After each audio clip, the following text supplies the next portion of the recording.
warahmatullahi wabarakatuh. Alhamdulillahirabbil alamin. Assalatu wassalamu ala asyrofil anbiya'i wal mursalin sayyidina wa maulana Muhammadin wa ala alihi wa ashabihi ajma'in.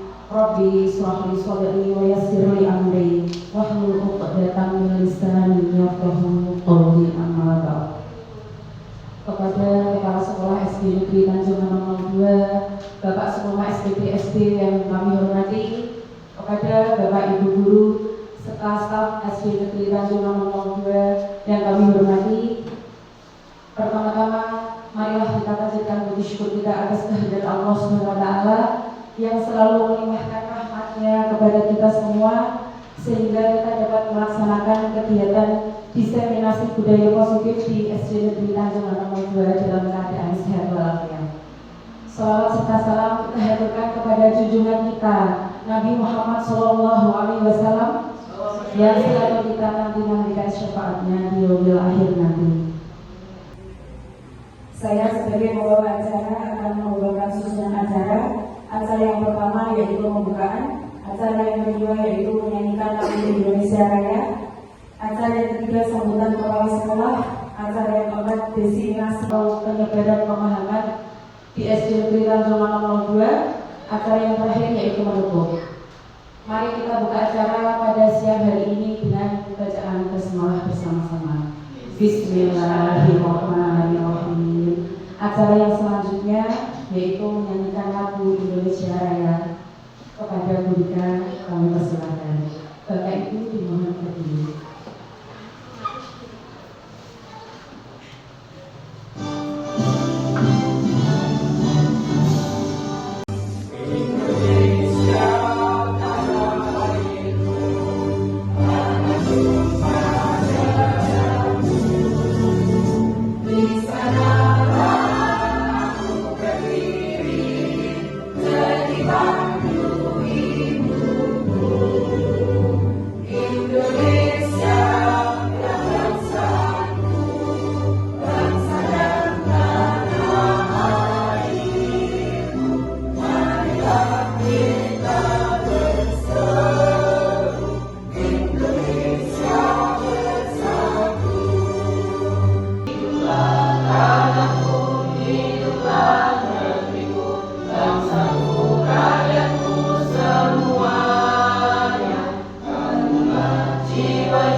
Assalamualaikum warahmatullahi wabarakatuh.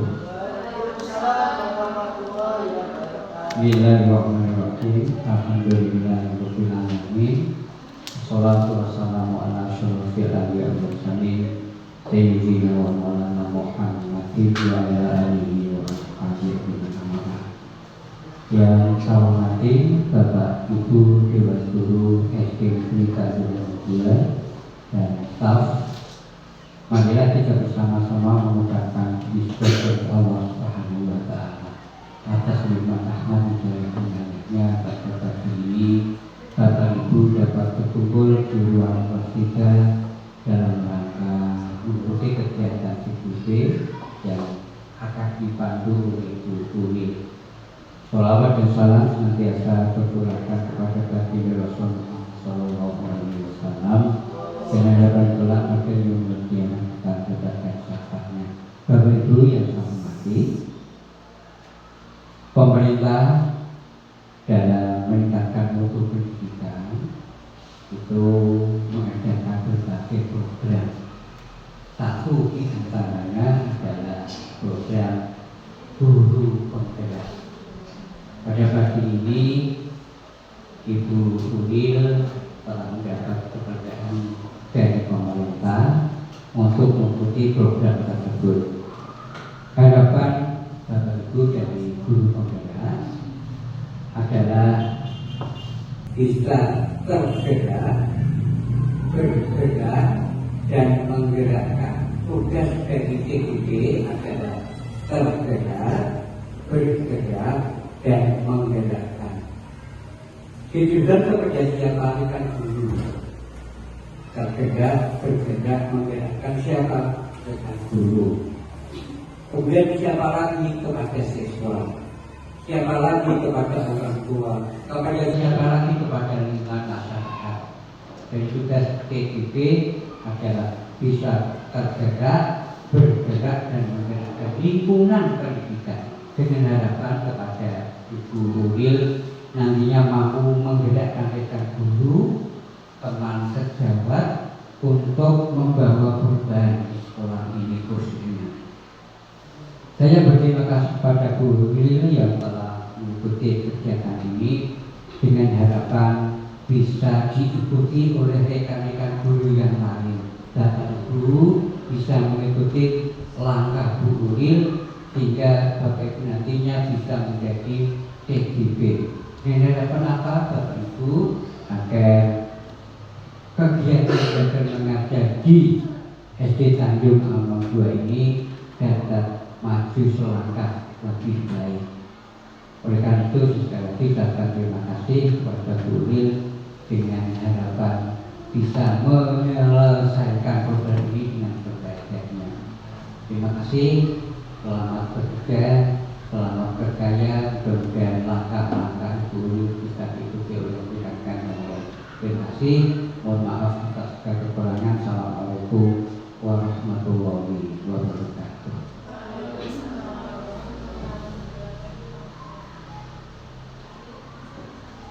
Acara selanjutnya yaitu diseminasi atau penyebaran pemahaman dan penerapan pengalaman budaya positif yang akan disampaikan oleh Bu Ulil. Kepada Bu Ulil, kami persilakan.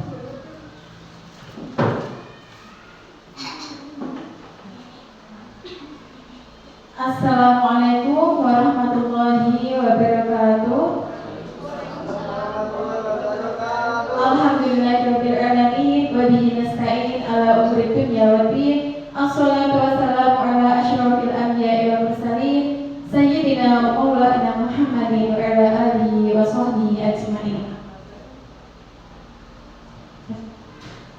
Yang terhormat Bapak Supama SPDSD selaku Kepala SD Negeri Tanjung Anom 02, yang saya hormati dan saya sayangi Bapak Ibu Guru beserta tenaga pendidikan di SD Negeri Tanjung Anom 02. Pertama-tama marilah kita panjatkan puji syukur kehadirat Allah Subhanahu wa taala yang telah memberikan rahmat serta hidayahnya sehingga kita bisa mengajar putra-putri peserta didik kita dengan semangat, dengan sehat ya Bapak Ibu ya, dan dapat menghadiri kegiatan diseminasi budaya positif di sekolah ini. Shalawat serta salam senantiasa tercurah kepada beliau Nabi Agung Muhammad SAW. Semoga kita tergolong umatnya dan mendapatkan syafaatnya kelak di yaumul qiyamah. Amin Allahumma amin. Sebelumnya saya mengucapkan beribu terima kasih yang tak terhingga kepada Bapak Ibu Guru semua yang telah meluangkan waktunya berpartisipasi dalam kegiatan ini, di mana kegiatan ini merupakan tugas yang harus saya selesaikan untuk memenuhi modul 1.4 aksi nyata saya di 1.4. Tetapi selain untuk memenuhi tugas tersebut, saya juga berharap setelah kegiatan ini nanti Bapak Ibu Guru mendapatkan pengetahuan baru dan juga bisa mengimplementasikannya di dalam lingkungan kita, yaitu di SD Negeri Tanjung Anom 02 ya Bapak Ibu ya. Di sini saya tidak berkeinginan untuk menggurui Bapak Ibu semua. Saya hanya akan men-sharingkan apa yang saya dapatkan, pengalaman dan pengetahuan yang saya dapatkan, dan di sini nanti kita juga bisa sharing bersama berdasarkan pengalaman Bapak Ibu semuanya. Oke. Kita santai saja ya. Sebelumnya untuk mencairkan suasana boleh kita ice breaking terlebih dahulu ya Bapak Ibu ya. Oke, berdiri dan kita bernyanyi dan mengikuti gerakan ini ya Bapak Ibu ya. Yo.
Beliau biasanya mekel, ini gurunya kemudian marahin contoh ya Bu ya. Baiklah Bapak Ibu, kita lanjutkan. Selamat datang dalam kegiatan diseminasi budaya positif di sekolah atau menyebarkan pemahaman dan penerapan pengalaman budaya positif di SD Negeri Tanjung Anom 02. Sebelumnya Bapak Ibu, saya ingin meminta pendapat Bapak Ibu. Kira-kira Bapak Ibu guru setuju atau tidak? Ya, dijawab setuju atau tidak saja. Yang pertama, pemberian guru rumah dapat mendisiplinkan siswa. Setuju buatan? Setuju, nggak apa-apa dijawab saja, nggak apa-apa. Setuju. Oke, yang kedua, pemberian hadiah meningkatkan prestasi siswa. Oke, bagus. Yang ketiga, guru harus mampu memberikan solusi terhadap permasalahan siswa. Oke. Yang keempat, guru berperan sebagai teman bagi siswa. Oke, terima kasih. Nanti nggak apa-apa Bapak Ibu ya. Setuju semuanya ya. Nanti terakhir nanti kita evaluasi lagi. Nah, kita perlu mengerti apa itu sebenarnya budaya positif. Budaya positif yaitu perwujudan dari nilai-nilai atau keyakinan universal yang diterapkan di sekolah. Nah, tentunya Bapak Ibu, kita di lingkungan SD Negeri Tanjung Anom 02 ini juga sudah menerapkan pembiasaan-pembiasaan positif ya. Seperti pembiasaan 5S, nah itu ya, senyum, salam, sapa, sopan dan santun. Sebagai seorang pendidik tentunya kita harus memberikan contoh kepada peserta didik kita. Ya, untuk menciptakan suatu lingkungan yang positif. Jika tercipta suatu lingkungan yang positif, maka peserta didik kita akan belajar dengan nyaman, dengan aman. Dia akan bisa mengembangkan bakatnya dengan maksimal ya Bapak Ibu. Selain itu kita juga ada penerapan kebiasaan-kebiasaan positif seperti kebiasaan hari Jumat. Nah itu juga termasuk kebiasaan positif di mana tujuannya untuk menciptakan suatu lingkungan yang positif dan terciptalah suatu budaya positif ini Bapak Ibu, yaitu dari nilai-nilai universal atau nilai-nilai kebajikan yang diyakini. Nah, di dalam kegiatan ini nanti ada beberapa konsep inti yang akan kita bahas bersama Bapak Ibu. Yang pertama mengenai perubahan paradigma belajar. Yang kedua mengenai disiplin positif, nilai-nilai kebajikan, motivasi perilaku manusia, kebutuhan dasar manusia, keyakinan kelas, posisi kontrol guru, dan ketiga restitusi. Nah, mengenai yang pertama yaitu perubahan paradigma belajar. Tentunya dalam kurikulum Merdeka ini Bapak Ibu sudah tidak asing lagi dengan kata berdiferensiasi ya Bapak Ibu. Di mana pembelajaran berdiferensiasi ini kita harus mengetahui kebutuhan peserta didik kita, kesiapan belajarnya, minat belajarnya, dan juga profil belajar peserta didik agar kita bisa memberikan pembelajaran sesuai tahap perkembangannya untuk mewujudkan profil pelajar Pancasila. Ada berapa dimensi Bapak Ibu? Profil pelajar Pancasila? 6 dimensi yang sudah kita nyanyikan biasanya di kelas ya. Profil pelajar Pancasila. Ya, selanjutnya marilah kita lakukan kegiatan ini Bapak Ibu. Cobalah buka. Nah, Anda akan berperan sebagai A dan B, nanti berpasangan ya. Sud saja nanti, yang menang akan menjadi A. Tugas A adalah mengepalkan tangan Bapak Ibu. Bayangkan bahwa Bapak Ibu menggenggam sesuatu yang sangat berharga di dalam tangan Bapak Ibu. Apa saja? Kira-kira apa yang berharga Bapak Ibu? Menurut Bapak Ibu? Emas. Apalagi ke? Apalagi uang. Apalagi yang berharga? Buku nikah misalnya. Cincin nikah bisa. Yang amat berharga. Nah, nanti tugas yang B atau rekan Anda adalah mencoba dengan segala cara untuk membuka kepala tangan Anda. Ya, yang B ini bisa membujuk, menghardik, mengintimidasi atau memaksa ya, membuka dengan paksa, memarahi, menggoda, menggelitik, bahkan menyogok dengan uang juga bisa untuk membuka kepala tangan kita, Bapak Ibu. Oke, coba kita praktekkan yuk. Mas Andre bisa maju bersama Pak Momo. Yuk, sud saja nanti yang menang jadi yang A.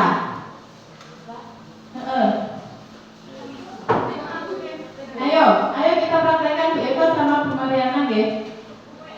Coba digenggam kepala tangannya ya. Yang B mencoba merayu, boleh? Ayolah, ayo buka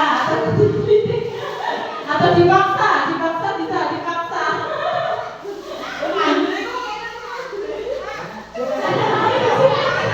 Itu sesuatu yang sangat berharga Pak, yang ada genggam.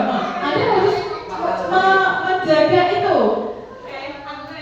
Harusnya Bapak lihat di sini kok. Iya, oke. Terima kasih Bapak Ibu ya. Kira-kira siapa yang bisa mengontrol diri kita? Apakah orang lain bisa mengontrol kita? Kita sendiri yang bisa mengontrol kita Bapak Ibu ya. Nah di sini ada miskonsepsi tentang teori kontrol. Kalau kita mendengar teori kontrol, kadang itu kita berpikir bahwa ilusi kalau guru itu mengontrol murid. Padahal sebenarnya tidak ya Bapak Ibu. Murid yang mengontrol dirinya sendiri, kita itu tidak bisa mengontrol orang lain. Itu. Kemudian ada ilusi bahwa semua penguatan itu positif dan bermanfaat. Padahal sebenarnya Bapak Ibu ada juga penguatan itu tidak ada dampak negatif dari penguatan, yaitu akan timbul motivasi ekstrinsik dari diri siswa. Misalnya siswa melakukan sesuatu, kalau diberi permen misalnya, Bu Ulil menjanjikan permen sama kelas 1, nanti siswa akan melakukan itu tujuannya untuk mendapatkan penghargaan atau penguatan itu dampak negatifnya. Jadi tidak dari dalam dirinya sendiri. Kemudian ilusi bahwa kritik yang membuat rasa bersalah mampu menguatkan karakter. Kadang-kala kita sebagai orang dewasa itu ya, kamu tuh ya gak kasihan sama ibu. Nah itu kadang-kala kita ingin membuat anak itu tahu, sadar akan sesuatu hal. Padahal kalau kita membuat rasa bersalah pada anak, itu bisa malah membuat anak itu menjadi gagal atau rendah diri, gitu ya Bapak Ibu. Kemudian ilusi bahwa orang dewasa berhak memaksa. Kadang-kala kita sebagai orang dewasa itu merasa bertanggung jawab. Nah, tidak sengaja kita itu memaksa anak kita atau peserta didik kita. Maka dari itu kita harus merubah yang awalnya kita kenal adanya paradigma stimulus respon, maka dalam pendekatan teori kontrol Bapak Ibu. Kenapa? Karena dalam stimulus respon itu memandang bahwa realitas kebutuhan itu sama dan semua orang melihat hal yang sama. Kita mencoba mengubah orang agar berpandangan sama dengan kita. Itu dalam stimulus respon. Tetapi dalam teori kontrol, realitas kebutuhan itu berbeda. Setiap orang memiliki gambaran yang berbeda dan kita yang berusaha untuk memahami pandangan orang lain. Dalam stimulus respon, perilaku buruk dilihat sebagai satu kesalahan. Kadang-kala kalau ada anak yang perilakunya menyimpang, itu kita menjudge atau langsung menyebutnya kalau dia berbuat salah Bapak Ibu. Tapi dalam teori kontrol, semua perilaku memiliki tujuan. Kita harus tanamkan ya Bapak Ibu bahwa semua perilaku itu memiliki tujuan. Kemudian dalam stimulus respon, orang lain bisa mengontrol saya dan saya juga bisa mengontrol orang lain. Tetapi dalam teori kontrol, hanya saya yang bisa mengontrol diri saya dan saya tidak bisa mengontrol orang lain. Kemudian dalam stimulus respon, pemaksaan ada pada saat bujukan gagal, tetapi dalam teori kontrol, kolaborasi dan konsensus menciptakan pilihan baru. Jadi kita memancing siswa untuk menciptakan pilihan-pilihan. Ya. Kemudian dalam stimulus respon, model berpikirnya menang kalah. Jadi di sini ada yang dirugikan. Tetapi dalam teori kontrol, model berpikirnya menang-menang atau kita kenal win-win solution, gitu ya Bapak Ibu ya. Nah, kira-kira nanti perlahan ya, yang namanya perubahan itu tidak bisa langsung instan. Harus perlahan-lahan kita harus mencoba merubah dari paradigma stimulus respon menjadi teori kontrol. Ya Bapak Ibu. Nah, selanjutnya yaitu kalau kita berbicara mengenai disiplin positif, budaya positif untuk menciptakan suatu lingkungan yang positif, maka erat kaitannya dengan disiplin. Ya, kalau Bapak Ibu mendengar kata disiplin, maka apa yang terlintas dalam pikiran atau benak Bapak Ibu? Aturan, ya Bu Sri, apalagi ya? Tepat waktu, apalagi ya? Tata tertib, hukuman, nah itu ya. Kebanyakan orang pasti menghubungkan disiplin dengan seperti itu. Tetapi menurut Ki Hajar Dewantara yang filosofi pendidikan Ki Hajar Dewantara ya Bapak Ibu ya, bahwa tujuan pendidikan yaitu agar menuntun segala kodrat yang ada pada anak sesuai dengan kodrat alam dan zaman agar mereka mencapai kebahagiaan dan keselamatan yang setinggi-tingginya, baik sebagai manusia maupun sebagai masyarakat. Jadi pada filosofi pendidikan Ki Hajar Dewantara itu erat kaitannya dengan kemerdekaan ya Bapak Ibu ya. Di mana ada kemerdekaan, disitulah harus ada disiplin yang kuat. Mardika itu jarwonya ramu lepasin pamreh ing uga kuat kuasa amandiri priyangga. Merdeka itu artinya tidak hanya terlepas dari perintah, akan tetapi juga cakap untuk memerintah diri sendiri. Nah, ini tidak karena hukuman ataupun penghargaan, tetapi dari dalam diri kita sendiri sesuai dengan nilai-nilai yang kita yakini ya Bapak Ibu. Selanjutnya, nah hal itu juga sesuai dengan teori Jean Gossen yang mengacu pada disiplin diri. Tadi kan menurut Ki Hajar Dewantara itu merdeka ya Bapak Ibu, itu sesuai dengan teori Jean Gossen yaitu mengacu pada disiplin diri. Kata disiplin berasal dari kata disiplina yang artinya belajar. Disiplin mengacu pada disiplin diri yang memiliki tanggung jawab terhadap apa yang dilakukannya berdasarkan nilai-nilai yang diyakini. Jadi berdasarkan nilai-nilai yang diyakini, tidak dari motivasi ekstrinsik. Disiplin positif positif merupakan salah satu cara penerapan disiplin yang bertujuan untuk menumbuhkan kesadaran serta memberdayakan peserta didik tanpa imbalan penghargaan atau reward, ancaman atau hukuman. Ya Bapak Ibu. Sebagai pendidik, tujuan kita adalah menciptakan anak-anak yang memiliki disiplin diri sehingga mereka bisa berperilaku dengan mengacu pada nilai-nilai kebajikan universal dan memiliki motivasi intrinsik bukan ekstrinsik ini. Tentunya sebagai pendidik kita juga harus memberikan contoh ya Bapak Ibu ya. Kadang-kadang kita sebagai orang dewasa juga melakukan sesuatu itu karena motivasi ekstrinsik kadang-kala ya. Mungkin datang tepat waktu itu karena absen ya, seperti itu kan masih motivasi ekstrinsik ya Bapak Ibu, bukan dari dalam diri kita. Tapi kalau kita datang tepat waktu karena memang itu sebagai tanggung jawab kita misalnya, nah itu dari dalam diri kita, maka itu kita sudah mempunyai motivasi intrinsik dari dalam diri. Nah, tadi kita sudah menyinggung tentang nilai-nilai kebajikan universal ya Bapak Ibu ya. Sebenarnya apa sih itu nilai-nilai kebajikan universal? Nah, sebenarnya ada 6 nilai dari institusi atau organisasi. Di sini saya ambil 3 ya Bapak Ibu. Yang pertama, profil pelajar Pancasila yang sudah kita kenal bersama-sama. Boleh kita nyanyikan yuk? Bu Sri, dimana Bu Sri? Yuk, sama-sama yuk. Pelajar Pancasila beriman dan bertakwa kepada Tuhan Yang Esa dan berakhlak mulia, berkebinekaan global, gotong royong mandiri, kreatif dan bernalar kritis. Oke, terima kasih. Nah, itu adalah nilai-nilai kebajikan yang kita harapkan ada pada diri peserta didik. Selain itu ada juga dari PYP atau EPO Primary Years Program, toleransi, rasa hormat, integritas, mandiri, menghargai, antusias, empati, keingintahuan, kreativitas, kerjasama, percaya diri, dan komitmen. Ada juga dari keterampilan hidup. Ada lagi dari 9 pilar karakter, petunjuk seumur hidup. Nah, the 7 essential virtues. Nah, banyak sekali ya Bapak Ibu ya. Ini mengenai nilai-nilai kebajikan atau nilai-nilai baik yang kita yakini ya Bapak Ibu ya. Oke.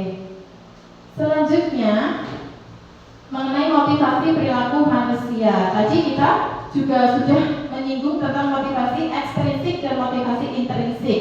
Di mana ada berapa Bapak Ibu motivasi perilaku manusia? Ada berapa?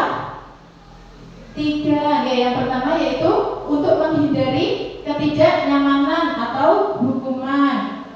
Aku makan esok benora dihukum Bu Ulil, benora dihukum Bu Ana, aku dikon metu nang jaba. Nah, itu untuk menghindari hukuman Bapak Ibu. Kemudian untuk mendapatkan imbalan atau penghargaan dari orang lain. Aku tak makan esok benci sanjung-sanjung sama Bu Ulil. Nah, gitu itu masih motivasi ekstrinsik atau dari luar karena dia untuk menghindari hukuman dan imbalan, mendapatkan imbalan. Tetapi yang kita harapkan yaitu terjadi adalah motivasi intrinsik untuk menjadi orang yang mereka inginkan dan menghargai diri sendiri dengan nilai-nilai yang mereka percaya. Kira-kira Bapak Ibu misalnya ya, kalau kita keluar bersepeda motor, memakai helm, nah tujuannya untuk biar gak ditilang, biar gak ditilang polisi. Nah itu kira-kira motivasi ekstrinsik atau intrinsik Bapak Ibu? Tetapi kalau kita memakai helm untuk menjaga keselamatan, ada nilai yang kita yakini yaitu lebih selamat. Nah itu berarti motivasi intrinsik ya. Oke, selanjutnya, nah ini ada suatu kasus Bapak Ibu ya. Ibu Ana, ini di sini berperan sebagai guru kelas 1, Bu Ana Fatimah ya ini ya. Bu Ana mendapatkan masalah Bapak Ibu, murid-muridnya itu tidak bisa tertib berdiri antri ketika setelah jam istirahat. Ini tentunya sangat mengganggu dan membutuhkan waktu yang lama. Kemudian Bu Ana berpikir cepat, yaitu mengandalkan stiker bintang. Siapa yang bisa berdiri rapi, nanti akan mendapatkan stiker dari Bu Ana. Nah, anak-anak tersebut banyak yang langsung berdiri rapi Bapak Ibu. Kemudian itu sudah bisa dilakukan Bu Ana, terus dilakukan selama beberapa minggu. Tetapi cukup berhasil ya Bapak Ibu. Kemudian suatu ketika Bu Ana sakit dan digantikan oleh Pak Andre. Nah, Pak Andre tidak mengetahui berbintang itu.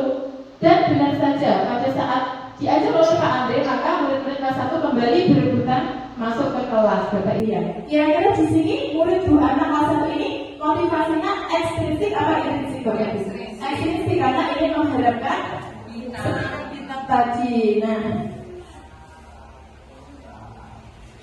ternyata penghargaan ya atau penguatan tadi Bapak Ibu itu juga ada dampak positif, ada dampak negatifnya, mohon maaf. Ada istilah yang namanya didukung oleh penghargaan. Nah ini memang bisa hukuman dan penghargaan itu bisa untuk mendisiplinkan siswa, tetapi hanya jangka pendek biasanya ya, tidak jangka panjang karena dia dari luar motivasinya, bukan dari dalam diri seperti tadi kasus masalahnya Bu Ana tadi. Kemudian penghargaan bisa merusak hubungan, penghargaan mengurangi kecepatan, mengurangi kualitas, mematikan kreativitas. Nah, bisa mematikan kreativitas juga Bapak Ibu ternyata.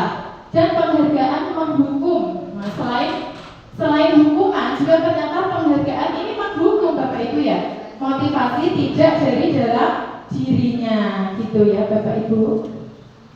Tidak dalam dirinya motivasi. Nah, ini ada yang namanya tiga poin untuk mendisiplinkan siswa. Yang pertama yaitu hukuman, konsekuensi, dan restitusi. Di sini ada banyak perbedaannya, ya Bapak Ibu ya. Di sini sudah saya rangkum mengenai hukuman, konsekuensi, dan restitusi. Hukuman bersifat tidak terencana atau tiba-tiba. Murid tidak tahu apa yang akan terjadi atau tidak dilibatkan.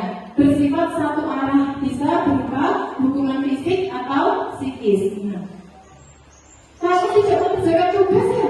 Sana, lari lapangan 70 kali. Nah, itu denda ya Bapak Ibu ya. Terus itu hukuman fisik. Misalnya kalau hukuman psikis, kamu itu ya tidak pernah mengerjakan tugas, sudah dikasih tahu, mau jadi anak bodoh kamu ya. Nah, seperti itu, seperti kata-kata yang membuat psikis anak ini merasa gagal, merasa jauh gitu ya Bapak Ibu. Itu hukuman. Dampaknya bagi anak akan menjadi pemberontak Bapak Ibu. Anak akan pendendam, kasih dendam sama gurunya, itu benar sekali Ibu. Kemudian yang kedua itu konsekuensi. Kalau konsekuensi ini terencana atau disepakati sesuai teraturan. Tetapi di sini Bapak Ibu, murid tetap dibuat tidak nyaman.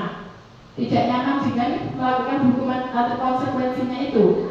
Sikap guru selalu memonitor murid, bersikap sebagai pemantau yang selalu mengingatkan. Kalau kamu tidak mengerjakan tugas, maka apa konsekuensinya? Di situ belum muncul motivasi intrinsik dari dalam dirinya, ya Bapak Ibu. Nah, yang ketiga ini restitusi yang kita harapkan terjadi dalam lingkungan SD Negeri Tanjung 02 ini, yaitu proses menciptakan kondisi bagi murid untuk memperbaiki kesalahan. Proses kolaboratif, di sini ada kolaborasi yang mengajarkan murid untuk mencari solusi dari permasalahan. Jadi tidak melulu gurunya yang memberikan solusi, tapi kita pancing murid kita untuk memberikan solusi bagi dirinya sendiri, ya Bapak Ibu ya. Selanjutnya, nah coba kita tebak, apakah pernyataan ini termasuk hukuman atau konsekuensi? Mesti bisa dipakai mic-nya boleh. Mencatat 100 kali di dalam buku kalimat, saya tidak akan terlambat lagi karena terlambat ke sekolah sesuai kesepakatan. Apa Bu? Bu? Hukuman atau konsekuensi? Hukuman atau konsekuensi sesuai kesepakatan? Mencatat 100 kali. Langsung dijawab saja, nggak apa-apa Bapak Ibu. Hukuman atau konsekuensi? Konsekuensi karena ada ini sesuai kesepakatan. Selanjutnya, lari mengelilingi lapangan basket 2 kali karena terlambat, hukuman. Oke. Selanjutnya, membersihkan coretan yang dibuatnya di meja tulis, konsekuensi karena dia membuat coretan, maka harus bertanggung jawab, itu konsekuensi. Selanjutnya, murid diminta untuk push up 15 kali karena tidak menggunakan masker ke sekolah, hukuman. Benar sekali Bapak Ibu. Selanjutnya, menggantikan kertas tugas teman yang telah dicoret-coret, konsekuensi. Selanjutnya, berjemur di lapangan basket pukul 12 siang karena mengobrol dengan teman, hukuman. Selanjutnya, membersihkan tumpahan air di meja tulis karena tersenggol pada saat belajar? Konsekuensi. Oh ya sudah ya Bapak Ibu. Selanjutnya yaitu keyakinan kelas. Tentunya kegiatan MPLS kemarin masa pengenalan lingkungan sekolah ada jadwal nih Bapak Ibu untuk membuat keyakinan kelas atau kesepakatan kelas. Nah Bapak Ibu, mengapa keyakinan kelas? Mengapa bukan peraturan kelas? Kenapa? Kenapa tidak tata tertib kelas? Peraturan kelas. Kenapa ya Bapak Ibu ya? Kalau peraturan itu identik dengan apa? Dilanggar hukuman tadi ya Bapak Ibu ya. Bertindak memaksa, tidak adanya kolaborasi atau antara satu dengan lain, bersifat satu arah ya, benar sekali Bapak Ibu. Karena harus keyakinan kelas, karena ini berdasarkan nilai-nilai atau keyakinan yang diyakini tadi ya Bapak Ibu ya. Ini keyakinan sekolah atau kelas itu bersifatnya abstrak, tidak sekonkret tata tertib Bapak Ibu, karena dia mengacu pada nilai-nilai universal tadi, berupa pernyataan universal, dibuat dalam pernyataan yang positif, tidak negatif, tidak terlalu banyak, nah agar mudah diingat. Jadi kalau kita buat keyakinan kelas sedikit saja, 4 atau 5 gitu ya, agar mudah diingat, sesuai dengan kondisi kelas dan sekolah. Semua warga sekolah dilibatkan dan meninjau kembali keyakinan kelas dari waktu ke waktu. Kalau kita bikinnya di kelas berarti itu keyakinan kelas. Kalau untuk lingkup yang lebih luas lagi di sekolah berarti namanya keyakinan sekolah, nih Bapak Ibu. Sebelum kita kembali ke keyakinan kelas, coba kita tentukan dulu nilai-nilai kebajikan ini kira-kira apa Bapak Ibu. Yang pertama, mengembalikan barang ke tempatnya. Itu nilai-nilai kebajikannya apa? Apa Bapak Ibu? Berarti dia harus mengembalikan barang ke tempatnya. Berarti itu harus bertanggung jawab. Harus ditekankan nilai kebajikannya yang diyakini ya. Tidak mengganggu orang lain. Apa Bapak Ibu? Berarti sesama teman tidak boleh mengganggu orang lain. Saling toleransi, boleh saling menghormati. Hadir di sekolah 15 menit sebelum pembelajaran dimulai.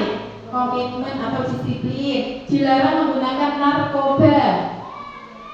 Kesehatan, bergantian atau menunggu giliran.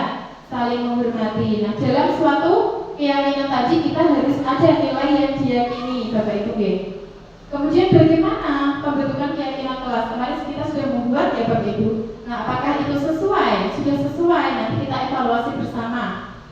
Yang pertama yaitu mempersilahkan warga sekolah atau murid-murid untuk bercurah pendapat tentang peraturan yang perlu disepakati di sekolah atau kelas. Nah, sebelum kita memberikan ruang untuk bercurah pendapat, kita memberi pertanyaan pemantik Bapak Ibu. Misalnya kepada siswa, kira-kira bagaimana kelas yang anak-anak inginkan itu seperti apa? Coba bayangkan, kelas yang kamu inginkan itu seperti apa? Apakah kelas yang kotor? Atau kelas yang muridnya saling berantem, tukaran? Nah, kita beri pertanyaan pemantik, kira-kira kelas seperti apa yang kalian inginkan itu? Kemudian dari imajinasi tersebut, kira-kira tindakan apa yang bisa kalian lakukan untuk mewujudkan kelas impian atau sekolah impian kita itu ya? Kita harus jadikan sekolah ini rumah kedua kita. Dengan bagaimana? Nah, kita harus bertindak apa? Nah, itu kalau lingkup sekolah. Dalam lingkup kelas tadi, kemudian kita berikan ruang untuk peserta didik mencurahkan pendapatnya. Kalau saya kemarin menggunakan sticky note ya Bapak Ibu. Kalau kelas tinggi bisa langsung menulis. Gimana ya biar kelasnya itu baik seperti yang saya harapkan. Tapi kalau kelas 1 ya Bapak Ibu, ada yang sudah bisa menulis, ada yang belum. Jadi kemarin saya siasati dengan menggambar, anak-anak menggambar kemudian nanti bisa mendeskripsikan. Dan setelah itu mencatat semua masukan-masukan para murid atau warga sekolah di papan tulis atau di kertas besar.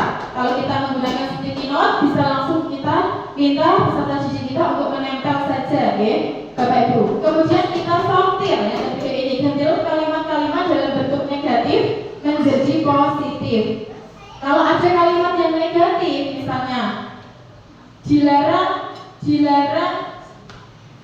dilarang makan di kelas misalnya gitu ya, itu diganti jadi dilarang mengejek teman, gitu bisa Bapak Ibu ya. Dilarang mengejek teman, kita jadi kalimat saling menghormati sesama teman, itu kita sortir. Kalau ada keyakinan yang sama, nanti kita ambil satu saja, gitu ya Bapak Ibu.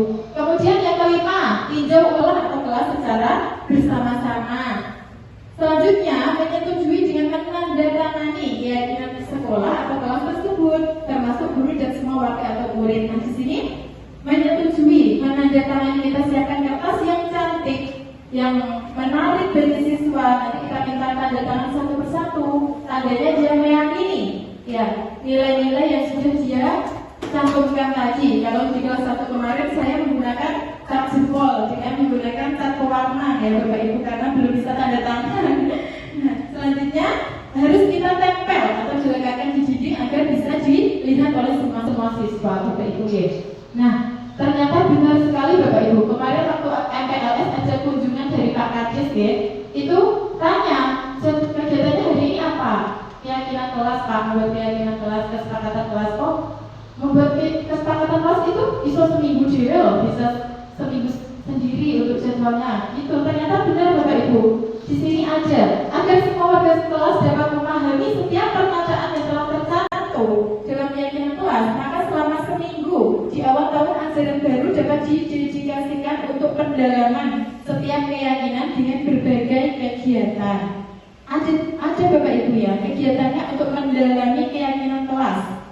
Kita bisa menggunakan kegiatan tampak seperti atau tidak tampak seperti, menggunakan tabel T dan tabel Y. Nah, ini kalau tabel T berarti bentuknya seperti huruf T.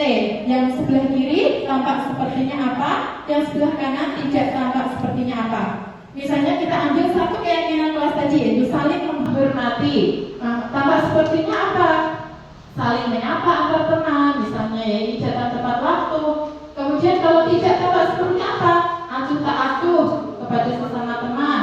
Nah, itu tidak tampak sepertinya. Kemudian tabel Y berarti bentuknya seperti huruf Y, di mana ada 3 poin di situ. Yang pertama terdengar, yang kedua terlihat dan berperilaku. Terdengarnya seperti apa? Kalau saling membantu, misalnya, yuk saya bantu, ayo aku tolong. Nah, itu terdengarnya. Terlihatnya bagaimana? Terlihat berarti saling berempati satu sama lain. Berperilakunya gimana? Tersenyum ramah, memberikan salam atau hormat. Nah, misalnya ya Bapak Ibu, itu contohnya. Kemudian ada lagi Bapak Ibu kegiatan untuk pendalaman keyakinan kelas, yaitu kegiatan tugas saya, tugas kamu, tugas guru, tugas murid. Kita membuat 4 kolom, di mana kolom yang sebelah kiri, 2 kolom yang sebelah kiri berisi tugas guru. Guru tugasnya apa? Kemudian guru bukan tugas guru itu apa? Itu yang sebelah kanan nanti bisa murid tugasnya apa, dan yang bukan tugas murid apa? Maaf, itu keliru ya, murid tugasnya bukan apa. Nah, ini bisa kita variasikan dalam kelas ya Bapak Ibu, bisa menggunakan berbagai kegiatan yang menarik, bisa membuat kelompok, kemudian siswa diminta untuk berkelompok meyakini satu persatu keyakinan kelas, membuat tabel T dan tabel Y tadi, gitu ya Bapak Ibu ya. Dengan kegiatan yang menarik supaya murid senang gitu Bapak Ibu ya. Nah, kira-kira kalau kita buat keyakinan kelas itu, apakah selalu diikuti oleh siswa atau ada juga yang melanggar Bapak Ibu? Tentunya ada ya yang melanggar ya Bapak Ibu ya. Nah, ternyata Bapak Ibu, manusia itu mempunyai kebutuhan dasar. Mungkin saja kalau ada anak-anak yang melanggar keyakinan kelas atau keyakinan sekolah itu, ada kebutuhan dasar yang tidak terpenuhi Bapak Ibu ya. Kebutuhan dasar itu apa? Kebutuhan dasar manusia adalah segala sesuatu yang kita lakukan untuk mendapatkan apa yang kita inginkan. Seluruh tindakan manusia memiliki tujuan tertentu, yaitu memenuhi kebutuhan dasarnya. Dr. William Glasser. Ada berapa ya kebutuhan dasar? Oh ya, ada pertanyaan tematik dulu. Ini Pak Reza sudah nggak ada ya, Pak Reza izin. Pak Reza, guru wali kelas 2A di SD Pelita Hati, sedang bingung menghadapi ulas salah satu muridnya, Joni. Beberapa anak di kelas 2A telah datang padanya dan mengeluhkan Joni yang seringkali meminta bekal makan siang kepada temannya, maaf, dengan paksa. Jika Anda menghadapi situasi seperti Pak Reza, apa yang akan dilakukan. Menurut Anda kira-kira apa alasan Doni melakukan hal itu? Kenapa Mbak Wim Doni melakukan hal itu? Wah, kurang marah, lapar ya Bapak ini. Oh enggak bawa bekal, ya bisa.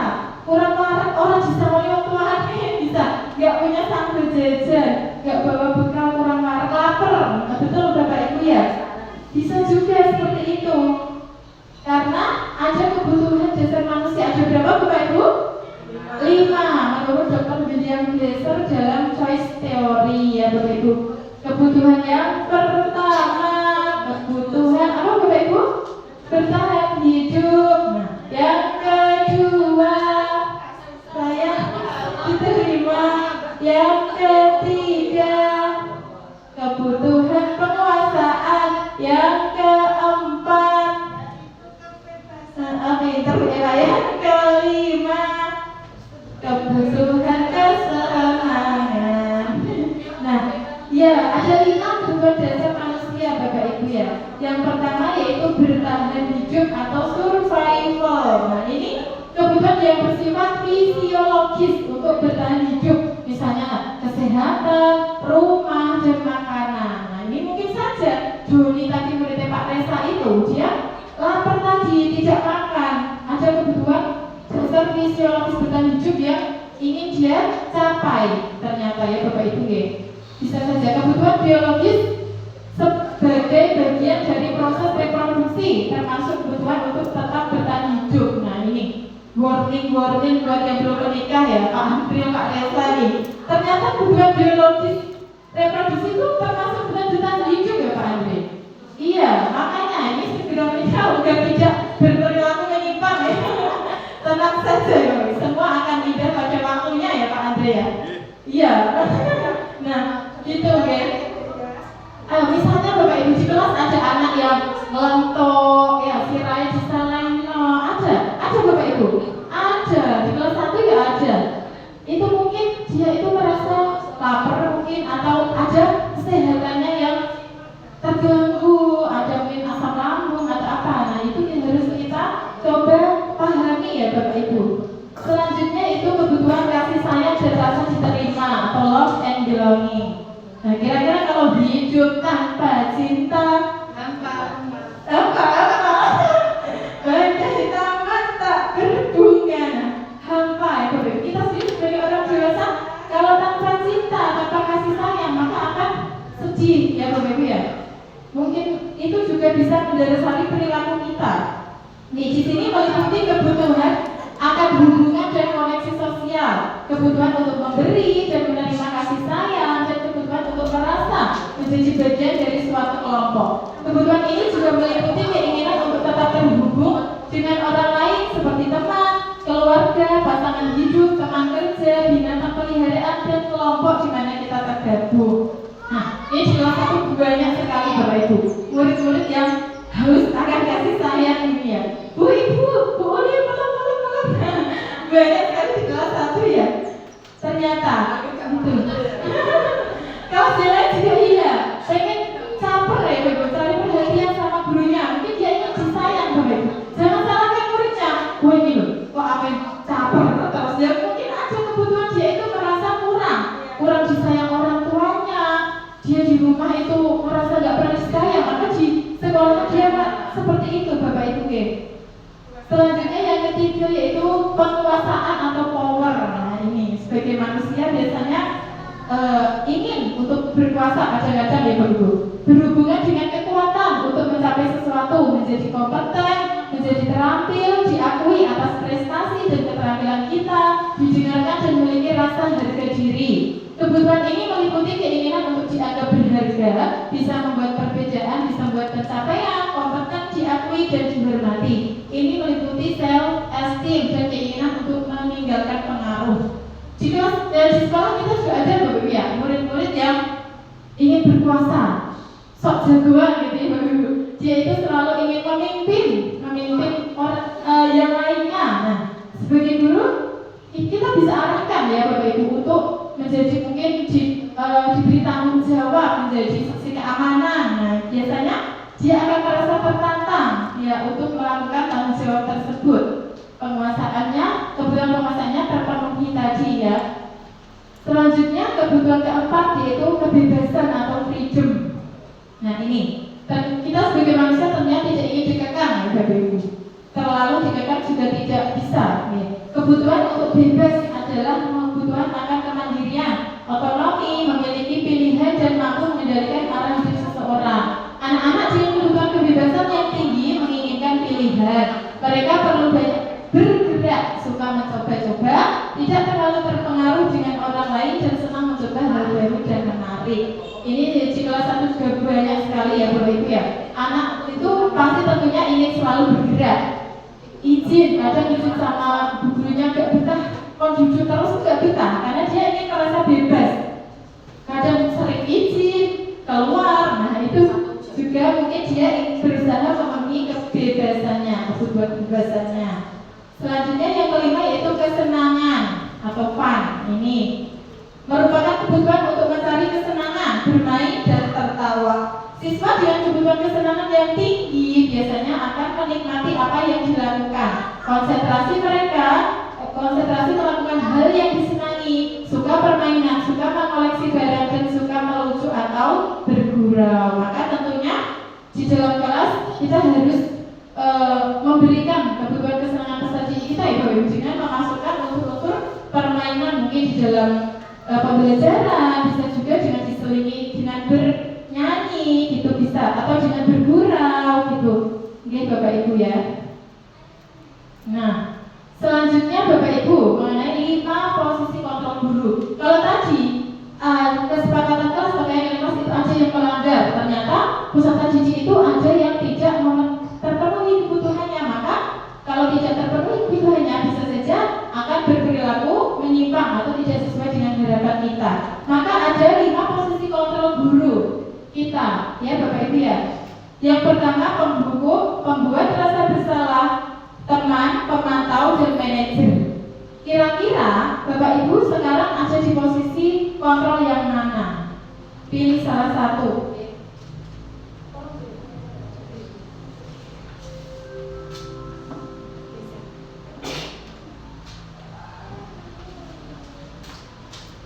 Ditulis saja Bapak Ibu, pilih satu saja, terserah Bapak Ibu, sembarang, nggak apa-apa.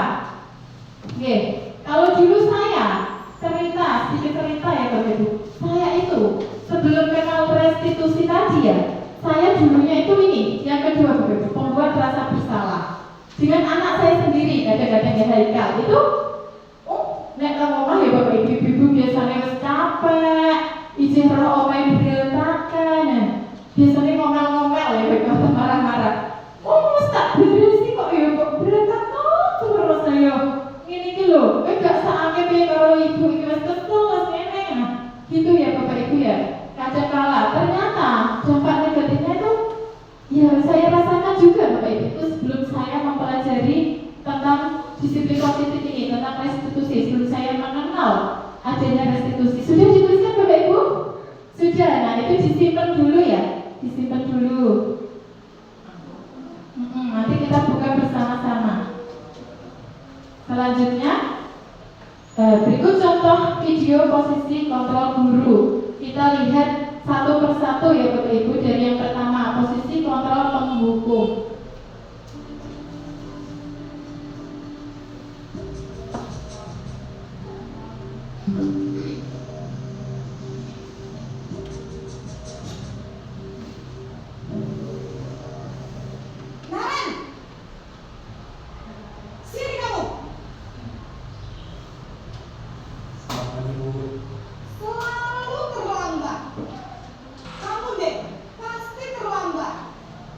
Bu, saya Apa coba? Alasan kamu apa lagi? Kapan sih kamu tidak terlambat? Malas sekali ya kamu jadi anak. saya Dasar pemalas. Gak kapok-kapok sih kamu. Sudah berapa kali terlambat? Sana, kamu keliling lapangan basket 2 kali. kenapa saya harus di lapangan basket, Bu? Kenapa? Kamu melawan ibu. Berani-beraninya jawab sudah terlambat.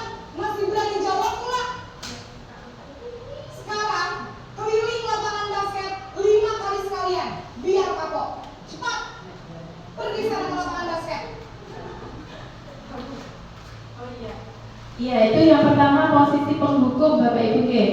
Selanjutnya yang kedua, posisi pembuat rasa bersalah.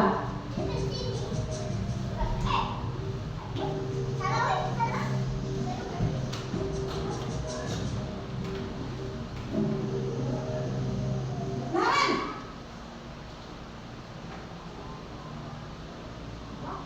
Selamat pagi Bu. Naren, kamu kenapa terlambat lagi, nak? Ya Tuhan, Naren, kamu senang ya bikin ibu susah ya? Kalau kamu terlambat lagi, nanti ibu yang ditegur bapak kepala sekolah, nak. Disangka ibu tidak bisa membina kamu. Duh, gimana ini? Maaf Bu. Duh, Gusti Naren, kamu suka ya kalau ibu tegur bapak kepala sekolah? Terus, sekarang ibu harus tulis apa yang di buku absen? Ini kamu sudah sering terlambat loh. Ibu harus apa coba? Maaf Bu. Maaf sekali. Ya sudah, lain kali jangan bikin ibu susah lagi ya, nak ya. Ibu tidak akan kuat lagi kalau kamu begini terus. Bisa jantungan kalau ibu tegur bapak kepala sekolah. Sana cepat kelas. Maaf ya Bu. Maaf sekali. Ya, itu posisi kontrol yang kedua ya Bapak Ibu ya. Selanjutnya posisi kontrol yang ketiga, posisi teman.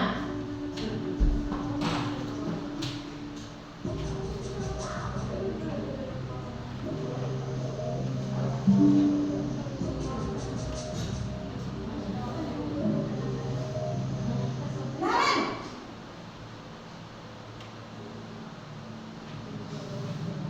Selamat pagi Bu. wah, sudah jam berapa ini, nak? Terlambat lagi ya, sayang. Iya Bu. Habis ibu saya lupa bangunkan saya Bu. Kamu malah menyalahkan ibu kamu. Kamu bukannya anak yang larinya paling kencang. Kok terlambat sih? Iya Bu. Saya memang terlambat bangun tadi. Jadi biarpun saya lari kencang, tetap gak kesenjar Bu. Ya sudah sana. Nanti lain kali larinya lebih kencang lagi ya. Biar gak terlambat lagi. Bikin seneng ibu. Demi ibu. Bisa kan? Bisa lah Bu. Ya sudah sana masuk kelas. Ibu beresin urusan absen kamu. Kamu ini ada-ada saja. Itu posisi kontrol yang ketiga ya Bapak Ibu. Selanjutnya posisi kontrol yang keempat, posisi pemantau atau monitor.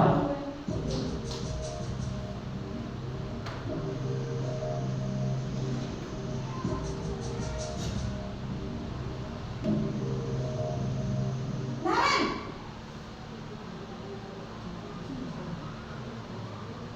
Selamat pagi Bu. Naren, apa peraturan sekolah kita tentang jam berapa kita harus masuk sekolah, nak?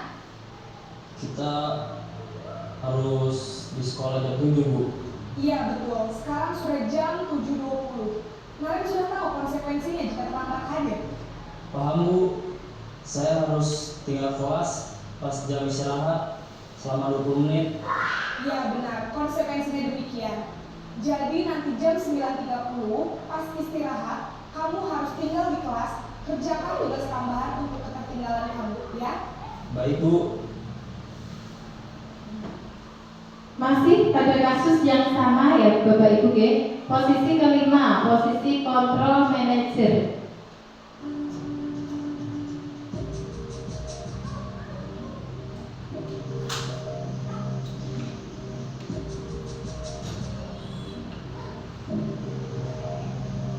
Naren,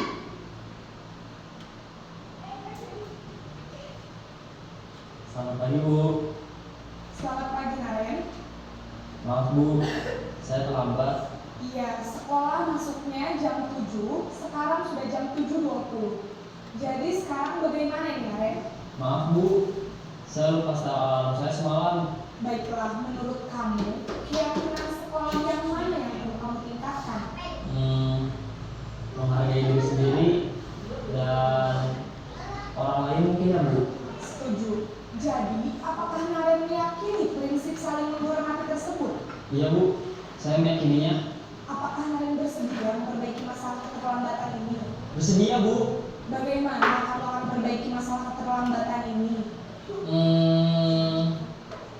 Saya akan coba untuk tidak lupa menyetel alarm saya Bu. Baik, kalau Naren lupa menyetel alarm di rumah, ada orang yang kira-kira bisa bantu mengingatkan tidak? Ada Bu, kakak saya, Kak Emma. Ada lagi selain Kak Emma? Selain Kak Emma, ada ibu saya. Baik, jadi yang mengingatkan Naren adalah Kak Emma dan ibu kamu ya. Kira-kira akan mulai setel alarm kapan nih Naren? Setelah pulang sekolah, akan segera saya lakukan. Baik, jadi Naren akan setel alarm untuk bangun besok pagi dan akan diingatkan oleh kakak dan ibunda Naren ya. Ada lagi yang mungkin perlu dilakukan Naren agar tidak terlambat bangun lagi?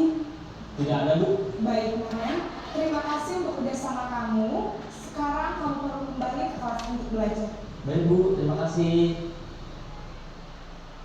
Ya, sudah kita saksikan Bapak Ibu ya, mengenai 5 posisi kontrol. Contoh-contohnya.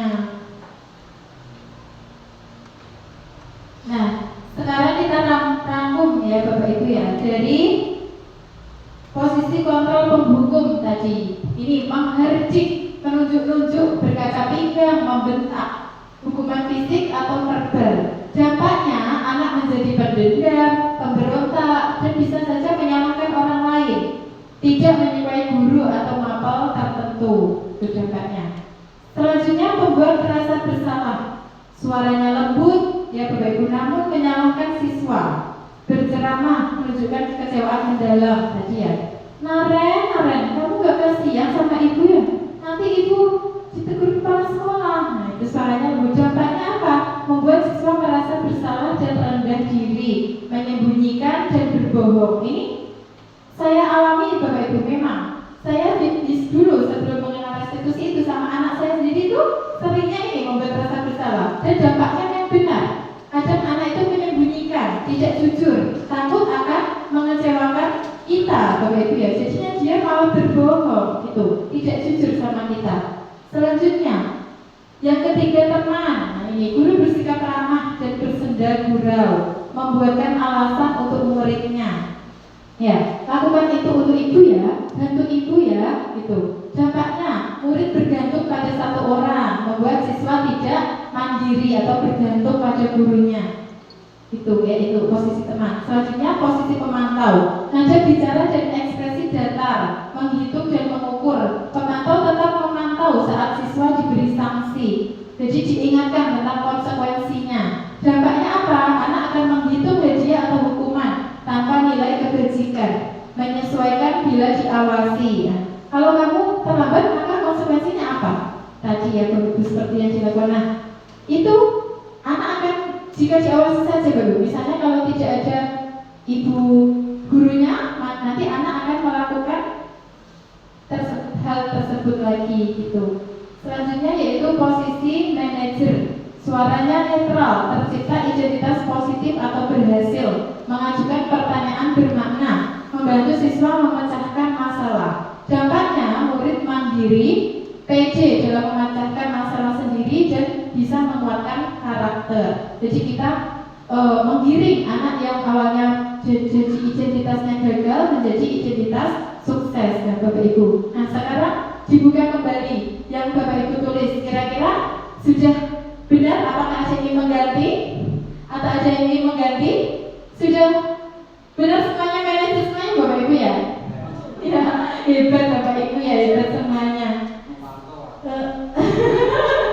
Manajer semuanya, hebat semuanya Bapak Ibu guru ya.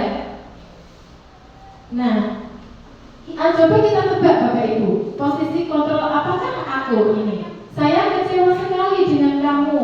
Posisi apa Ge? Apa? Ada 5 tadi. Saya kecewa sekali dengan kamu. Suaranya rendah, merendah, tapi menyalahkan, membuat rasa bersalah. Oke, selanjutnya, kamu tidak pernah benar melakukannya. Pemantau memantau, diingatkan ya, kamu kok yang benar kayak gimana? Nah, itu memantau.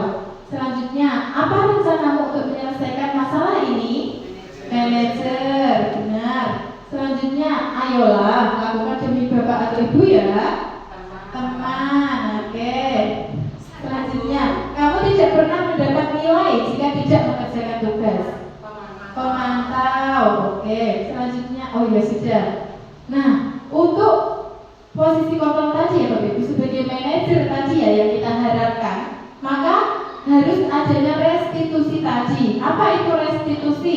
Menurut Bosen, restitusi merupakan proses menciptakan posisi bagi siswa untuk memperbaiki kesalahan mereka, sehingga mereka bisa kembali pada kelompoknya dengan karakter yang lebih kuat. Restitusi dapat membantu siswa menjadi lebih mempunyai tujuan, disiplin positif, dan memulihkan dirinya ketika berbuat kesalahan. Restitusi menggantungkan korban dan si pembuat salah, menguntungkan korban dan si pembuat salah atau win-win solution. Tidak ada yang dirugikan. Dia akan merasa pede lagi untuk kembali kepada kelompoknya ya Bapak Ibu. Nah, untuk menerapkan restitusi ada strategi yang bisa kita lakukan, yaitu menerapkan segitiga restitusi, yaitu suatu proses berdialog yang dijalankan oleh guru agar dapat menghasilkan murid yang mandiri dan bertanggung jawab. Ada 3 tentunya karena segitiga ya Bapak Ibu ya. Yang pertama, menstabilkan identitas, yang kedua validasi tindakan yang salah, dan yang ketiga menanyakan keyakinan. Nah, berikut contoh video penerapan segitiga restitusi. Ini akhir-akhir sudah nggak konsen kita nonton video saja ya Bapak Ibu ya. Penerapan restitusi. Penerapan restitusi contohnya.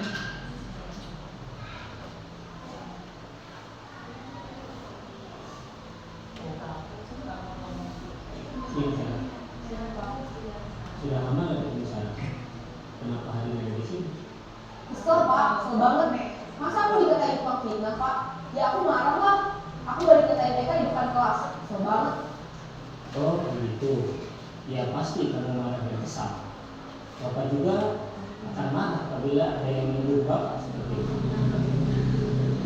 Kemudian pada saat itu kamu mau melakukan apa? Ya saya langsung ngatain TK lah Pak. Kesel banget. Saya bentak-bentak dia depan teman-teman lain. Oh begitu. Pasti kamu melakukan seperti itu karena suatu alasan tertentu kan? Iyalah, masa saya diam saja Pak? Ya saya bela diri lah. Masa saya dituduh tukang fitnah? Ya wajar lah. Mempertahankan harga diri itu sesuatu yang penting buat kamu. Untung kamu tidak berpikir lagi, hanya membentak-bentak. Iya Pak. Untung saya masih bersabar dan hanya membentak saja. Sudah gemes Pak. Saya pasti bela diri lah. Ya pasti ya. Tapi kamu memilih untuk tetap bertahan dan bersabar. Kamu memilih untuk tidak berbuat lebih parah lagi kan? Iya. Nah, sekarang coba kita lihat lagi tindakan kamu yang minta-minta Eka di kelas. Tindakan kamu itu kira-kira sesuai dengan keyakinan kelas atau prinsip kamu tidak? Enggak lah Pak. Capek Pak jadi cemara. Jadi keyakinan atau prinsip mana yang kurang sesuai dengan keinginan kamu? Ya saya sebenarnya sangat menghargai orang lain. Mungkin saat itu saya menjadi emosi. Jadi tidak menemukan sikap itu. Kamu meyakini tidak? Menghargai orang lain itu penting buat kamu. Yakin lah Pak. Iya, setuju. Kita harus saling menghargai. Namun ada juga keyakinan yang kita sepakati yang perlu kita jalankan apabila kita sedang marah kan? Ya saya bisa lebih proaktif, mulai dengan diri sendiri. Saya bisa jadi lebih sabar, mengambil kebijakan untuk berpikir mau apa selanjutnya. Kira-kira kamu bersedia memperbaiki masalah ini tidak? Sedia Pak. Kalau kamu memperbaiki masalah ini, kamu akan menjadi orang seperti apa? Saya akan menjadi orang yang bertanggung jawab kali ya Pak. Dan senantiasa proaktif. Iya. Menurut kamu, bagaimana rasanya menjadi orang seperti itu? Ya nyaman lah, bangga bisa bersabar dan menahan diri. Baiklah kalau begitu. Yuk kita pikirkan bagaimana memperbaiki masalah ini.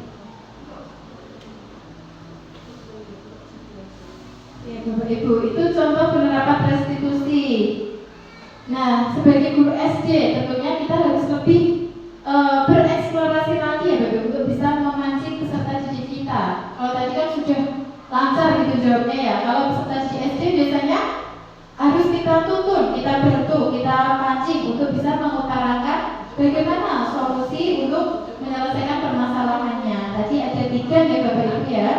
Ada 3. Yang pertama yaitu menstabilkan identitas. Berdasarkan prinsip membuat kesalahan adalah bagian dari proses pembelajaran. Nah ini kita tidak langsung menyalahkan Bapak Ibu, tidak langsung menyalahkan anak, tetapi kita mencoba menggiring anak dari identitas gagal itu untuk pede kembali, untuk bisa sukses kembali dengan kata-kata seperti ini. Misalnya, berbuat salah itu wajar, tidak ada manusia yang sempurna. Ibu atau bapak juga pernah melakukan itu.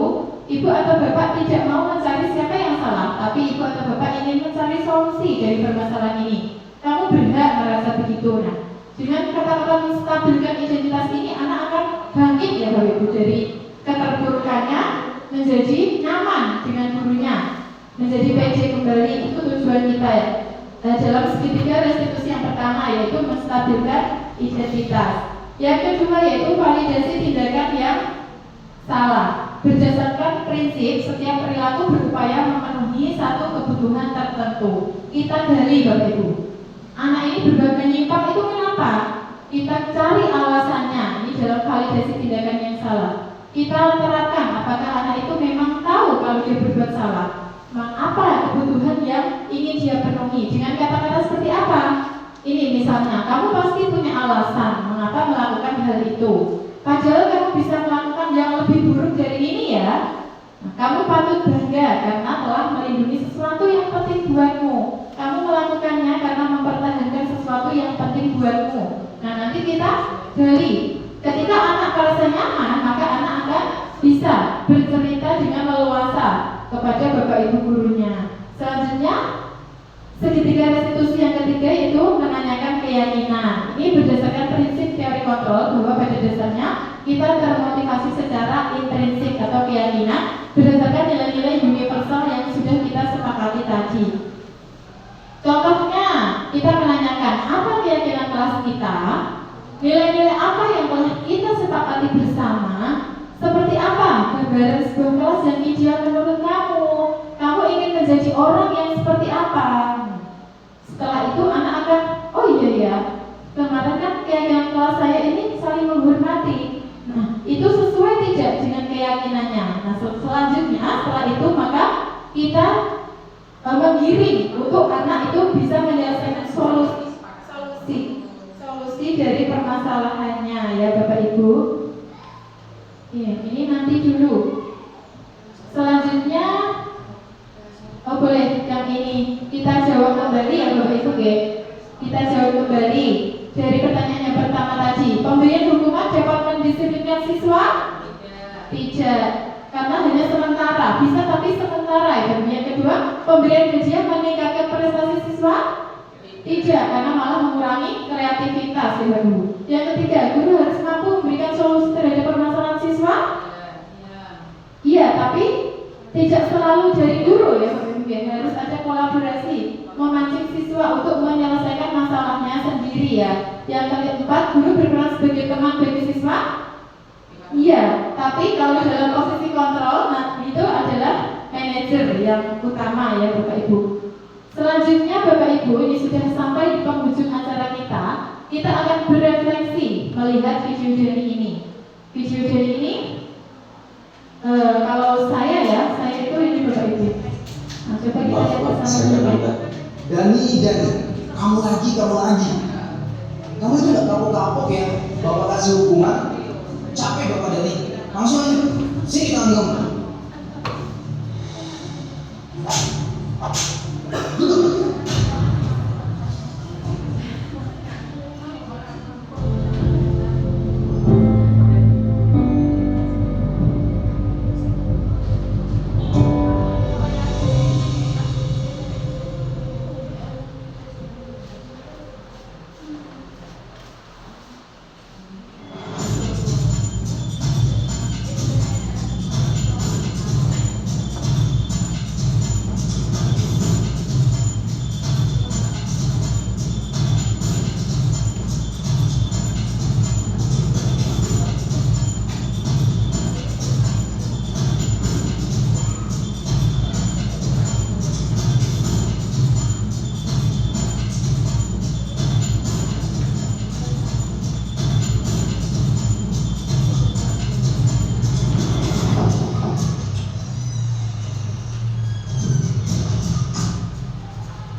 Sekarang ini jam berapa? Jam 1 siang Pak. Dan kamu tahu kan, jam Bapak itu mulai jam berapa? Jam setengah 1 siang Pak. Kamu itu kan kelas siang ya? Kok masih bisa datangnya terlambat? Maaf Pak, sebenarnya saya... Udah, sebagai hukumannya, ulurkan dulu tangan kamu. Ingat ya, yang lainnya ya, jangan mencontoh Dani. Kalau kalian nyontoh, ada nih yang ngajarin dia lagi, pas tahu akibatnya. Dulu. Oke, anak-anak sekalian, buka halaman 120. Silakan kalian baca dulu itu bab 2. Bila ada yang ingin ditanyakan, langsung tanyakan kepada Bapak.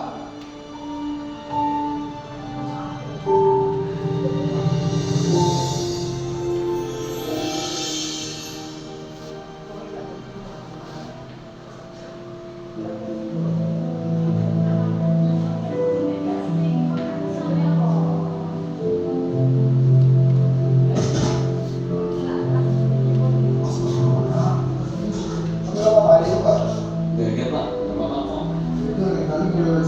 Ya, Ya Pak, terima kasih. Soalnya saya udah terlambat.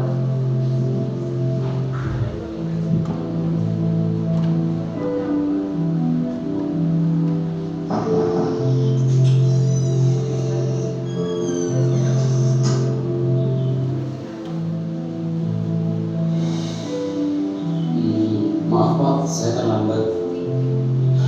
Dani lagi. Kenapa ya? Kamu ini kok gak bisa jadi anak disiplin seperti yang lainnya? Dani, teman-teman kamu nih yang lain bisa datang tepat waktu. Bahkan ya, setengah jam sebelum jam Bapak mulai, mereka sudah datang. Maaf Pak, sebenarnya tadi... Udah gak? Dani, diam. Bapak gak mau dengar apapun alasan kamu. Kamu tahu kan? Harus apa? Sini, kedua tangan kamu. Dani, dengar ya, kalau kamu masih aja datang lambat, Bapak nggak akan segan-segan untuk selalu melakukan ini sama kamu setiap hari. Dan ini berlaku untuk semuanya. Dengar ya? Dulu.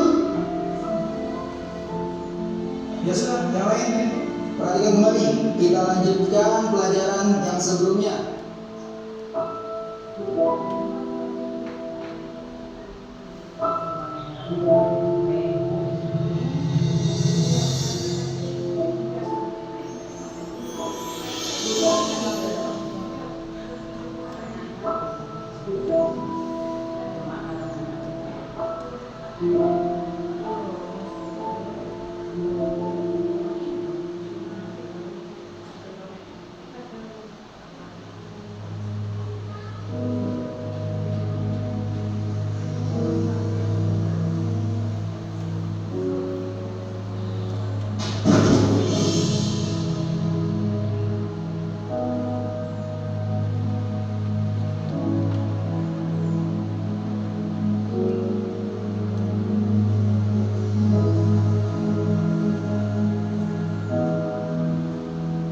Ini kardusnya mau dibawa kemana Pak? Biar saya bantu.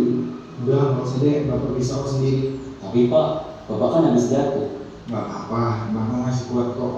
Tadi lagi sial aja kepleset. Beneran ini nggak apa-apa. Iya, nggak apa-apa. Kamu masuk kelas aja sana. Sudah jam segini loh. Ya udah deh Pak, saya permisi dulu.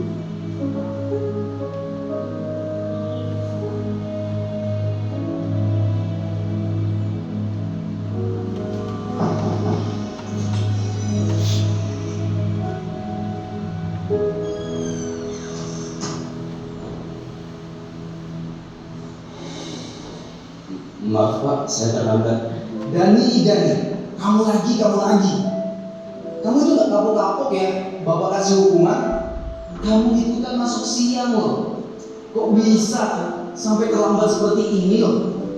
Maaf Pak, saya... Udah, capek Bapak Dani. Langsung aja, sini tangan kamu.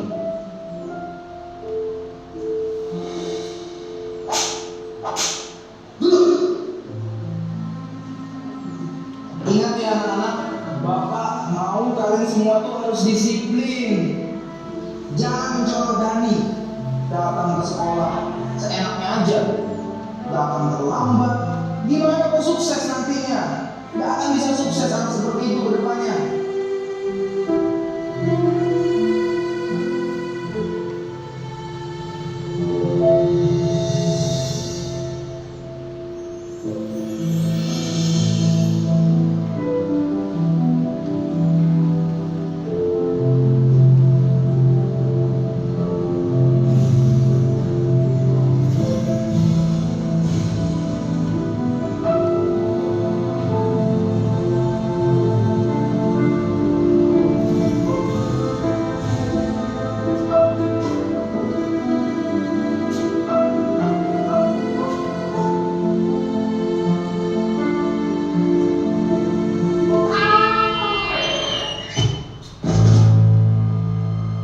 Astagfirullah.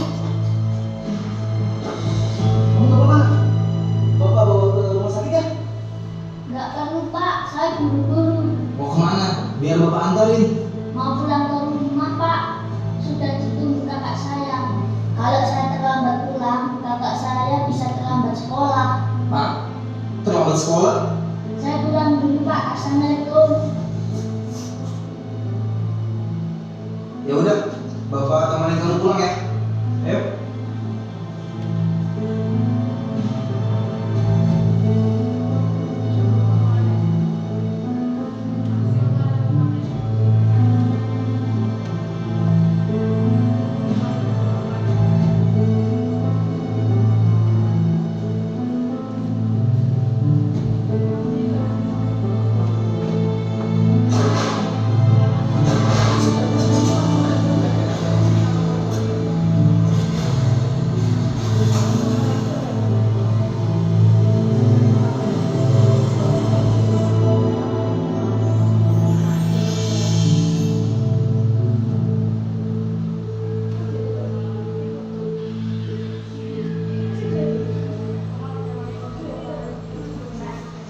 Pak, berhenti Pak.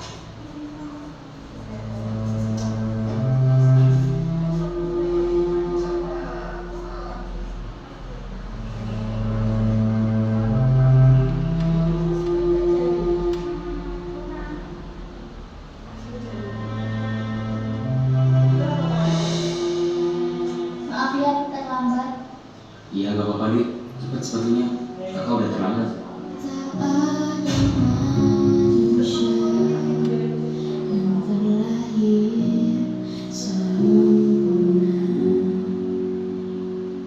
Jangan kau sesali segala yang telah terjadi. Ini gak sepatu. Loh, itu tangan kamu kenapa Dik? Ini tadi habis jatuh Kak. Ya Allah, nanti diobatin. Ya Kak, ini nanti aku obatin. Ya udah, kakak berangkat dulu ya. Ya Kak, hati-hati. Assalamualaikum.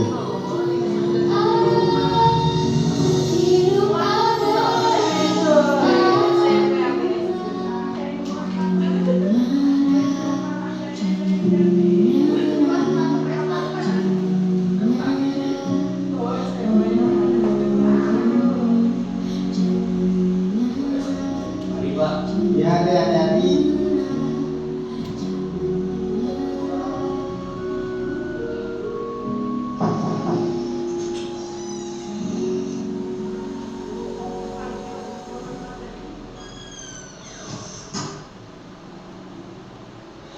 Maaf Pak, saya terlambat lagi.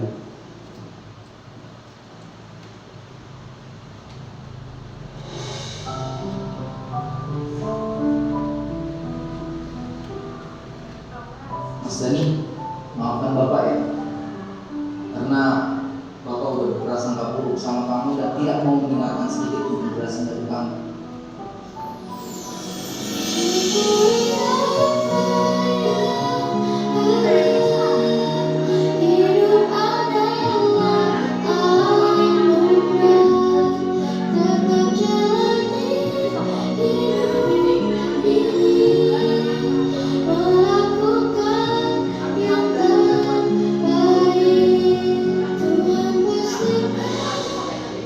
Oh iya Mas Dani, bapak ada sesuatu buat kamu. Bentar ya. Ini bapak ada hadiah mungkin tidak seberapa buat kamu. Kamu diterima ya.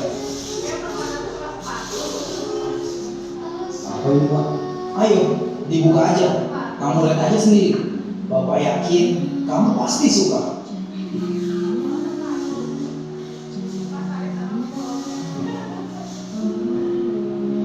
Wah, ini sepatu sekolah. Ini buat saya Pak. Iya, sepatu itu buat kamu. Biar kamu nggak datang terlambat lagi ke sekolah. Alhamdulillah. Terima kasih ya Pak. Saya janji tidak akan melambat sekolah lagi. Iya, Bapak juga ucapkan terima kasih.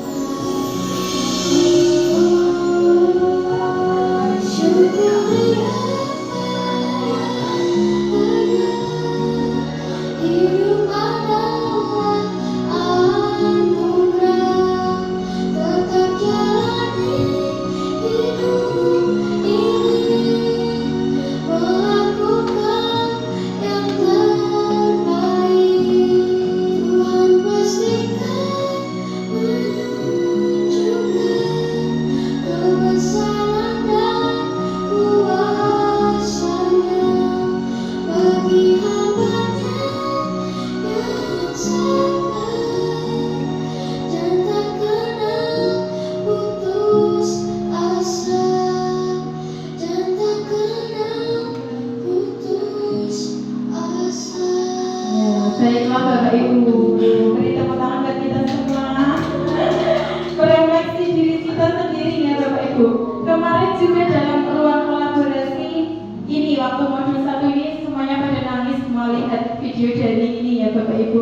Termasuk saya juga mengingat kembali, bersyukur itu intinya ya Bapak Ibu ya, melihat video tadi. Mengingat kembali masa-masa dulu kita, bagaimana susahnya kita, apa yang sudah kita capai selama ini, kita merefleksi ya Bapak Ibu, bersyukur itu yang paling utama ya Bapak Ibu.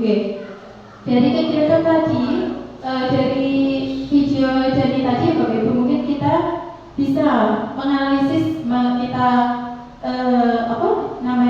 kita sesuaikan dengan apa yang sudah kita pelajari tadi ya Bapak Ibu. Pak Guru tadi kira-kira menerapkan posisi kontrol apa?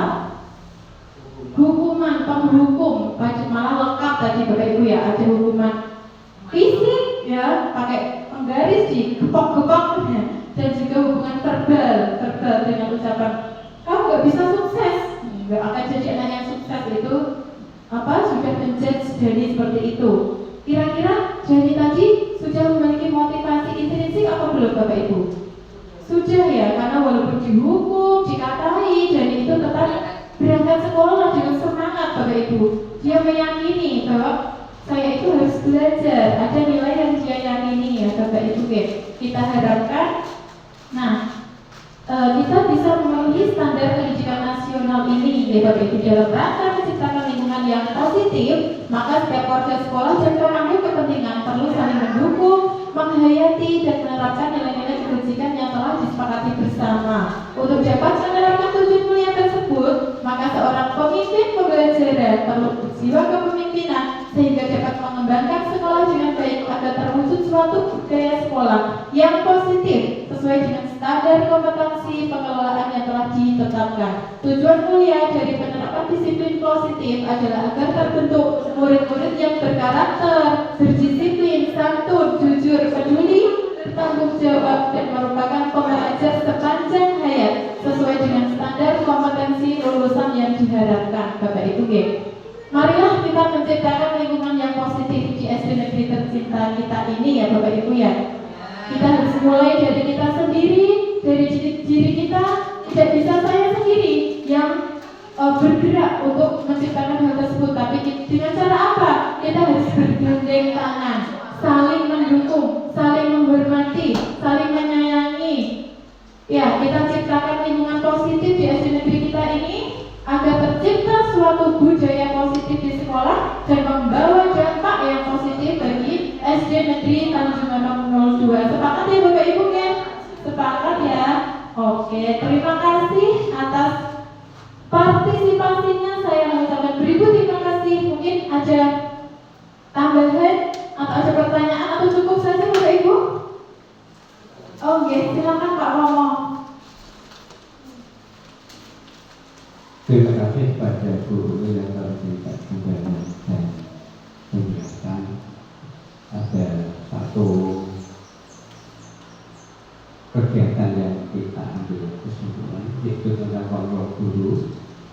ibu biasanya kalau menghukum anak itu kan nomor satu tanpa pertanyaan sampai dihukum. Sebenarnya film ini sudah pernah saya lihat itu apa? Cerita aslinya anak itu menghormati wong tuanya. Hukumannya sama kebuk itu punya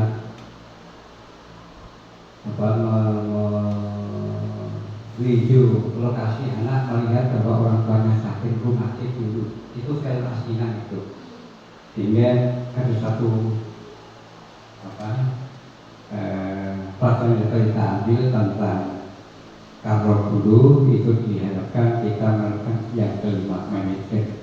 Itu kalau kita melakukan manajer maka tidak akan ada hal. Sebenarnya guru itu kalau menerapkan manajer itu tidak akan kena hal tidak, karena mencari solusi. Itu terima kasih pun selamat bekerja. Terima kasih Pak Romo atas penguatannya untuk kita semua. Nah, kalau kita sudah mengenalkan restitusi, sudah kita akan mengaplikasinya dalam lingkungan kita, di rumah bisa untuk mendiskusikan anak-anak kita dan juga di sekolahan dengan peserta didik kita ya Bapak Ibu.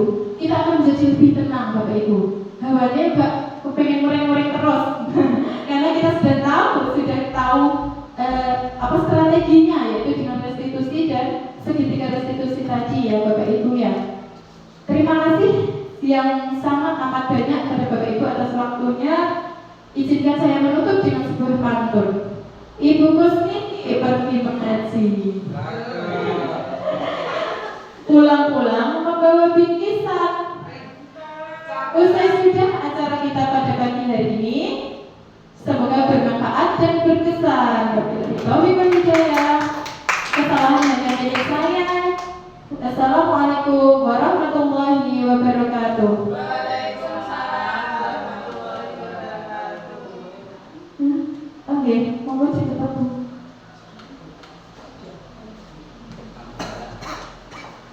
Acara yang terakhir yaitu penutupan. Mari kita tutup acara pada siang hari ini dengan bacaan alhamdulillah bersama-sama. Alhamdulillahirobbilalamin. Dari saya mohon maaf apabila ada kata-kata yang tidak berkenan. Allahumma muwaffiq ila aqwamit thoriq. Wassalamualaikum warahmatullahi wabarakatuh.